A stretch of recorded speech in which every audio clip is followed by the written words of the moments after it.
Γεια σας παιδιά, Tram Rider εδώ. Τι κάνετε, πως είστε? Εμείς καλά είμαστε. Πηγαίνουμε, δεν είναι βόλτα το συγκεκριμένο που θα δείτε το βίντεο. Πηγαίνω να κάνω το service των 30-31.000 χιλιόμετρων στο Vestrom. Έχω φύγει και λίγο περισσότερα χιλιόμετρα λόγω Ρουμανίας. Σήμερα η μέρα είναι λίγο περίεργη. Δεν ξέρω τι καιρό θα συναντήσω. Είναι οι πρώτες βροχές μετά το καλοκαίρι που ξεκινάνε μέσα Σεπτέμβρη. Αλλά δεν έχω χρόνο να πάω άλλη μέρα δυστυχώς. Οπότε δεν ξέρω τι θα γίνει. Από Εθνική θα το πάω όλο. Από τη Λάρισα ξεκινάμε.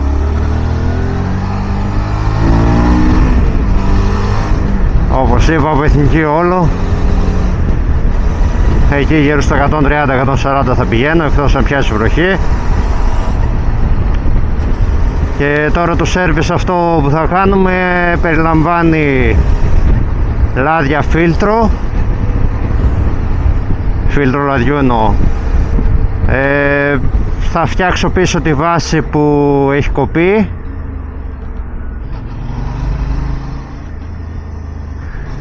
και τη βάση της μπαγκαζέρας εννοώ, και θα τσεκάρουμε και λίγο λισοδογράνασα και τα λοιπά, γιατί εντάξει έχουν φτάσει τώρα 31.000 σχεδόν κοντεύουν τα λισοδογράνασα, μπορεί σύντομα να χρειαστούν αλλαγή. Αυτά, τώρα κλείνω κάμερα. Αν δω κάτι στον δρόμο που μου κεντρίζει τον ενδιαφέρον θα ανοίξω ξανά κάμερα. Προς το παρόν την κλείνω και λογικά τα λέμε Χαλκίδα, εκτός όπως σας είπα αν δω κάτι που μου κεντρίζει τον ενδιαφέρον να ανοίξω κάμερα.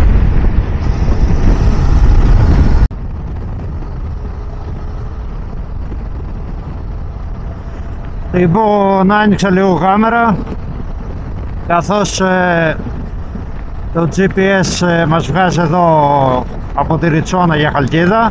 Δεν έχουμε μπει ακόμα. Ευτυχώς δεν έχουμε φάει σταγόνα βροχή μέχρι τώρα. Καθαρά αποτύχει γιατί κάποια κομμάτια ήταν βρεγμένα. Αν και τώρα βλέπω ότι κάτι χάζω ψυχαλίζει με το που άνοιξα την κάμερα. Και σε 20 λεπτάκια, μπορεί και λιγότερο, θα είμαστε στο συνεργείο. Βενζίνη ωριακά φτάνει το ντεπόζιτο. Ένα ντεπόζιτο. Βέβαια μάλλον δεν είναι καλά γεμάτο, αλλά ωριακά. Δηλαδή έχουμε τώρα 299 χιλιόμετρα διανύση από τη Λάρισα μέχρι εδώ και δεν έχουμε φτάσει ακόμα. Είναι πιο μακριά, από Λάρισα είναι πιο μακριά λόγω Εθνικής. Ας πούμε από Καρδίτσα εγώ κάνω γύρω στα 230 χιλιόμετρα. Τώρα έχουμε βγει κοντά 70 χιλιόμετρα παραπάνω. Είναι αρκετά πιο μακριά η Λάρισα. Τι κάνουμε τώρα?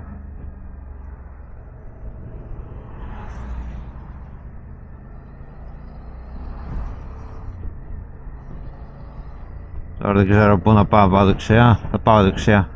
Νομίζω δεξιά είναι η Ριτσόνα, αν δεν κάνω λάθος. Ελπίζω να μην κάνω λάθος. Ναι, από εδώ είναι η Ριτσόνα. Καλά πήγα. Παρόμοια διαδρομή μου την έβγαζε. Οριακά τελείως θα φτάσει στο καύσιμο. Θα πάω και για τέτοιο να πω. Πριν πάω στο συνεργείο θα πάω να γεμίσω. Εδώ πέφτει συνέχεια.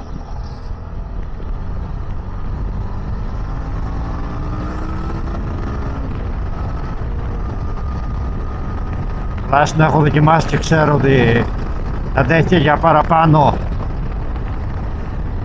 Δηλαδή ακόμα και Παύλος να βγάλει εδώ έχει σίγουρα άλλα 25 χιλιόμετρα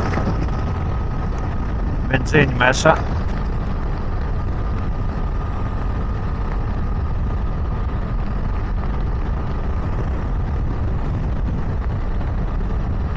Αλλά δεν είμαι και 100% σίγουρος ότι τώρα πήγα από τη Ριτσόνα, έτσι.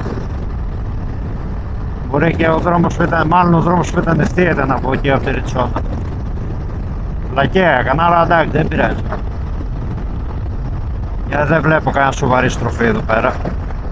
Δεν πήγα από Ριτσόνα τελικά. Δεν πειράζει. Πήγα την προηγούμενη φορά.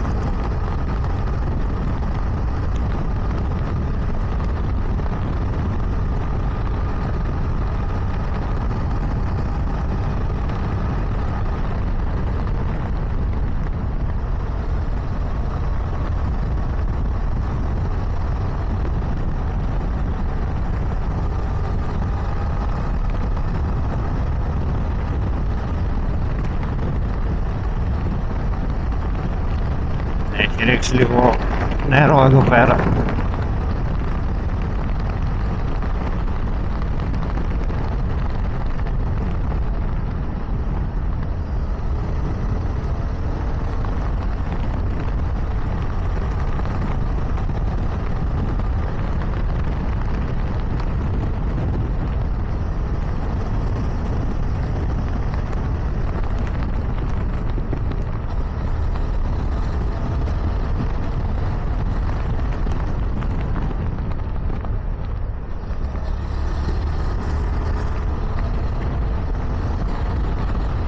Ναι, δεν πήγα από Ριτσόνα. Εντάξει, δεν πειράζει.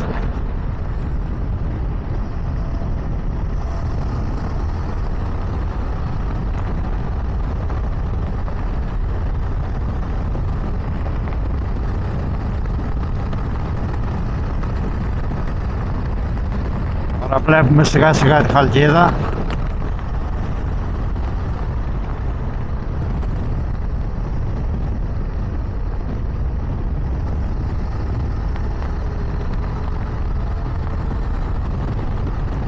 Φαίνεται και θάλασσα.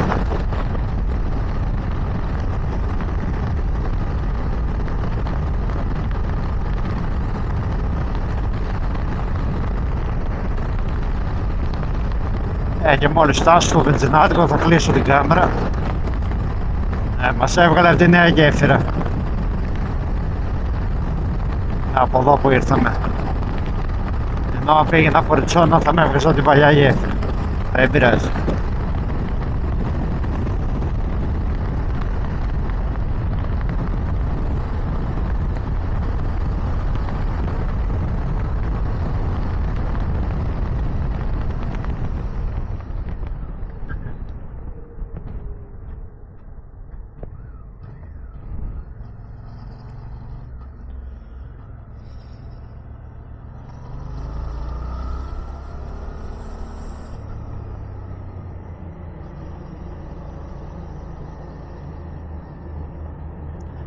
Τώρα αφού μπαίνουμε εδώ στο δρόμο το κεντρικό θα κλείσω κάμερα. Θα πάω να κάνω το service και τα λέμε συνέχεια.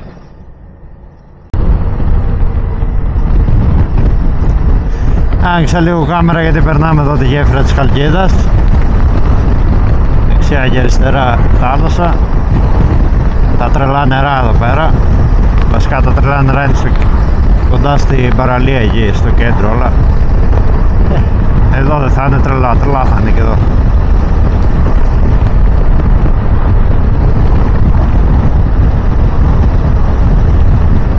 Γύρω στις 2 ώρες και 40 λεπτά κάνουμε από Λάρισα μέχρι εδώ, από Εθνική. Και τώρα κλείνω πάλι η κάμερα και τα λέμε συνέχεια. Λοιπόν, ανοίξαμε κάμερα. Όπως βλέπετε κοντεύουμε Καρδίτσα, είμαστε το πολύ 25 λεπτά από την Καρδίτσα. Ο λόγος που δεν άνοιξα νωρίτερα κάμερα είναι γιατί χάζοψυχάλιζε. Εκεί κοντά στη Λαμία έπιασε βροχή κανονική. Οπότε εντάξει, δεν ήθελα τώρα να μην πάθει καμιά ζημιά η κάμερα και τρέχουμε. Και γι' αυτό δεν την είχα νεροποιημένη, την είχα μαζεμένη και τώρα την έβγαλα που σταμάτησε η βροχή. Και να πω λίγο πριν πω ότι άλλαξε στο service. Λοιπόν, είδα ένα ατύχημα, βασικά δεν το είδα μπροστά μου, είχε γίνει ήδη. Όποιος έχει κάνει το δρόμο από Λαμία μέχρι Δομοκό είναι στις πρώτες στροφές που είναι ανοιχτός ο δρόμος από τη Λαμία, εκεί που κατεβαίνει και πιάνει την ευθεία, στην τελευταία στροφή που πιάνει την ευθεία. και πάει για ξενιάδα. Δηλαδή με το που τελειώνουν οι πρώτες στροφές πριν το δομοκό, πριν και το κυκλικό που έχει για να πάει ποιος θέλει από εθνική, στην τελευταία ευθεία, στην τελευταία δεξιά στροφή που έχει και μια κάμερα εκεί πέρα από δεξιά. Εκεί μάλλον έχασε τον έλεγχο φορτηγό και έπεσε πάνω σε αυτοκίνητο. Αν βρω, θα το ψάξω όταν φτάσω στο σπίτι να δω αν μπορέσω να βρω το ατύχημα. Εντάξει, εγώ αυτό που είδα μετά το ατύχημα, γιατί είχε έρθει ήδη πυροσβεστική αστυνομία εκεί πέρα, γινόταν ένας χαμός. Ελπίζω να μην υπήρχε συνοδηγός στο αυτοκίνητο, γιατί δεν ξέρω αν επέζησε. Δηλαδή το αυτοκίνητο ήταν λες και το είχε περάσει και το είχε κόψει, τι να σας πω, από τον ουρανό, από το ταμπλό και πάνω δεν υπήρχε τίποτα από τη θέση του συνοδηγού. Και δεν ξέρω και ο άνθρωπος με το φορτηγό σε τι κατάσταση είναι, γιατί ήταν μέσα στο χωράφι το φορτηγό μαζί με το φορτίο. Αυτά, λίγο προσοχή στο δρόμο, παιδιά, ειδικά με βροχή. Άμα δεν ξέρετε και τον δρόμο, σακώτες. Εγώ, τι να σας πω, πήγαινα πραγματικά σακώτα στον δρόμο, γιατί έβρεχε. Δεν θέλω να ρισκάρω τίποτα στο βροχή. Δεν ξέρω τον δρόμο. Άμα με βλέπετε ειδικά μετά το δομοκό, σακώτα. Με 30-40 κατέβαινα το δομοκό. Δεν είναι πολύ σιγά. Τέλος πάντων, αυτό ήθελα να πω, λίγο προσοχή. Και κάτι ακόμα άσχετο πάλι με το service, θα γίνει βέβαια και αναλυτικό, θα πω αναλυτικά λίγο τις απόψεις μου για τα λάστιχα, τα Dunlop, το Meridian. Ήταν η πρώτη φορά που τα δοκίμασα σε δρόμο που έχω ξανακάνει με βροχή με τα προηγούμενα λάστιχά μου και μπορώ να συγκρίνω, γιατί εντάξει, τα έχω δοκιμάσει σε βροχή, αλλά όχι σε δρόμο που έχω ξανακάνει για να μπορώ να συγκρίνω. Τα λάστιχα είναι βεντούζα, βρεγμένο κάτω και ήταν βεντουζαρισμένα, χωρίς να δεν εννοώ να πλαγιάσουν και τέτοια, αλλά είχα κάνει κάποιες δοκιμές, π.χ. με ανοιχτό το traction control με τα προηγούμενα λάστιχα. Είχα 3.000 στροφές Τετάρτη, άνοιγα τέρμα γκάζι και μου έπαιζε το traction control. Και με αυτά τα λάστιχα και με πρώτη μέσα, άμα ανοίξει τέρμα γκάζι, δεν βεντουζάρει κατευθείαν και σε είναι βρεγμένο. Που είμαι τρομερά ευχαριστημένος. Και σκεφτείτε ότι τα λάστιχα είναι με ανεβασμένες πιέσεις, γιατί είχαμε πολύ εθνική, για να μην να φθαρούν όσο λιγότερο γίνεται, και αρκετά φθαρμένα, γιατί είναι για αλλαγή. Το πίσω λάστιχο σε 1000 χιλιόμετρα το πολύ θέλει αλλαγή, έχει γίνει τετράγωνο. Τρομερά λάστιχα στο βρεγμένο.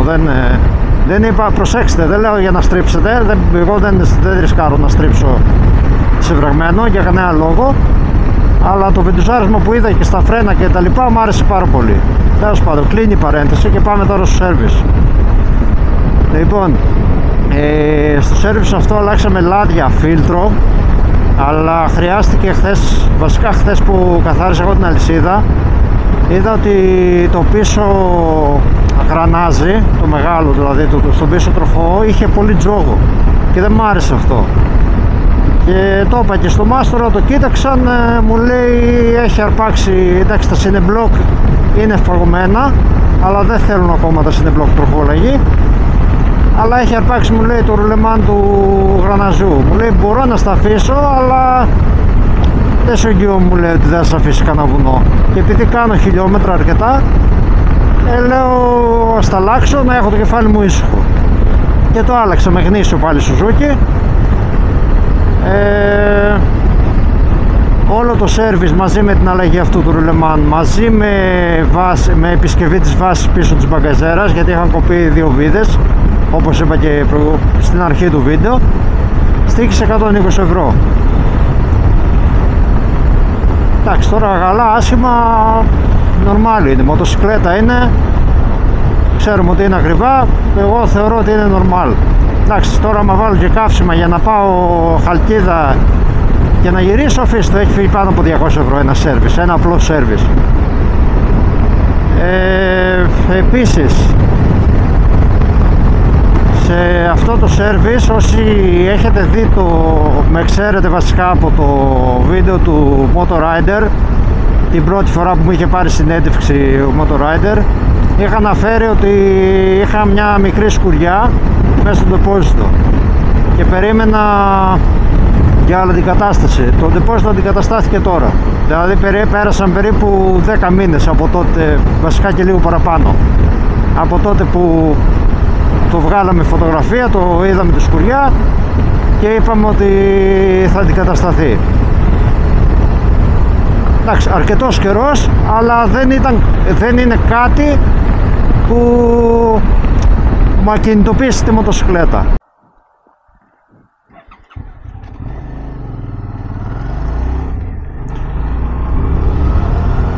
Λοιπόν, έκλεισε η μπαταρία από κάμερα και σταμάτησα λίγο να αλλάξω μπαταρία για να τελειώσω το βίντεο, να πω αυτά που ήθελα. Λοιπόν, έλεγα ότι ο λόγος που δεν γεγόμουν για να αλλάξω το ντεπόζιτο ήταν ότι δεν είναι κάτι που μου επηρεάζει την οδήγηση, δεν μου επηρεάζει, δηλαδή δεν με αφήσει στον δρόμο. Εντάξει, οπότε δεν το κυνήγησα κι εγώ να αλλάχτεί πιο γρήγορα. Ο μόνος λόγος, ας πούμε, που μπορεί να καιγόμουν σε εισαγωγικά για να τα αλλάξω είναι αν ήθελα να το πουλήσω. Αυτό. Όχι αν ήθελα να το πουλήσω, επειδή κάποια στιγμή στο μυαλό μου μήπως το πουλήσω, που μάλλον δεν θα το πουλήσω, αλλά τέσπα λέμε, άμα μου την παρέσει και το δώσω, να είναι σωστό αλλαγμένο το ντεπόζιτο, να μην έχει προβλήματα ο επόμενος. Αυτό. Αλλά δεν καιγόμουν κιόλας. Ήρθε, άργησε το ντεπόζιτο, αλλά ήρθε. Τώρα δεν ξέρω τι θα γινόταν αν ήταν κάτι πιο σοβαρό, αλλά τουλάχιστον σε αυτό το κομμάτι, εντάξει, δεν μπορώ να πω ότι είμαι δυσαρεστημένος, γιατί δεν ήταν κάτι που μου κινητοποιεί τη μοτοσυκλέτα. Αυτό. Μέχρι εκεί δεν θέλω να πω κάτι άλλο. Τώρα, για να κλείσω το βίντεο, να σας πω κάτι ακόμα. Πολλοί βέβαια θα το ξέρετε. Κάντε μια εγγραφή στο μοτοκαφενείο, να βοηθήσετε στην κόντρα που έχει με τον άπαρχο. Άργησα λίγο να το πω, αλλά θα το πω. Κάντε ρε, αξίζει ρε και το μοτοκαφενείο. Κάντε του μια εγγραφή εκεί πέρα. Θα βάλω και κάποιο βίντεο να παίζει από το κανάλι του και θα κάνει ωραία πραγματάκια και συναντήσεις θα σας οργανώσει εκεί στην Αθήνα και σε όλη την Ελλάδα θα οργανώσει συναντήσεις και βόλτες. Εντάξει, έχει όρεξη να ασχοληθεί ο άνθρωπος, αξίζει. Κάντε του μια εγγραφή, να ανέβει λίγο το κανάλι και να μπας και περάσει και τον άπαρχο ή τον φτάσει τουλάχιστον. Αυτά. Να είστε όλοι καλά, πάντα όρθιοι και τα λέμε στο επόμενο. Γεια σας. Με χτυπάει και ο ήλιος ρε που στείλες, με έχει ξεκολλιάσει. Λοιπόν, αυτό το βίντεο γίνεται επειδή μου το ζήτησαν κάποια παιδιά που δεν έχουν Facebook, για να το ανεβάσω και στο YouTube για να ενημερωθούν για την εκδρομή. Η εκδρομή είναι για την Κυριακή 17 Ενάτου. 8.30 ώρα το πρωί, ραντεβού μετά τα διόδια Αθήδινες, εκεί που είναι τα McDonald's. 8.30 ώρα αναχώρηση από εκεί, αυστηρά. Γιατί έχουμε 9.30 ώρα περίπου στο πάρκινγκ στη γέφυρα στη Χαλκίδα, ραντεβού με άλλα παιδιά που θα μας συναντήσουν εκεί. Και φεύγουμε από εκεί στο καπάκι και πάμε στο κάστρο μέσα στη Χαλκίδα. Περίπου εκεί θα φτάσουμε 10 η ώρα. Για όσα παιδιά θέλουν να έρθουν κατευθείαν στο κάστρο ή στο πάρκινγκ στη γέφυρα της Χαλκίδας, στην αερογέφυρα, ή να συναντηθούμε στα McDonald's το πρωί. Έτσι, όποιος, η ταχύτητά μας είναι περίπου 130 με 140 χιλιόμετρα. Όποιος θέλει να τρέξει πιο πολύ ή θα φύγει πιο μπροστά ή θα έρθει μετά. Μέσα στο group θα παρακαλέσω να μην αρχίσουμε ατασταλίες και τέτοια. Με έχει διαλύσει ο ήλιος ρε που στείλες. Με έχει στραβώσει. Λοιπόν, καλό είναι να συναντηθούμε εκεί όλοι το πρωί. Θα ξεκινήσουμε. Θα είναι μια ωραία φωτοσυνάντηση για όλους μας. Ένα καφεδάκι. Καλό θα είναι να έχουμε τουλάχιστον τον απαραίτητο εξοπλισμό, μπουφάν και κράνος, και οι μηχανές μας να είναι το πρωί να είναι φουλαρισμένες όλες από καύσιμα, για να μην σταματάμε και καταναλώνουμε χρόνο. Λοιπόν, μάκες, θα τα πούμε την Κυριακή το πρωί στα McDonald's. Όποιος θέλετε ελάτε εκεί. Πω με στράβωσε ο ήλιος, με πέθανε. Όχι τίποτα, ροζαρώνω και τη μούρη, χωρίς λόγο και αιτία. Γιατί είμαι και μορφόπεδο όπως ξέρετε. Λοιπόν, τα λέμε Κυριακή πρωί.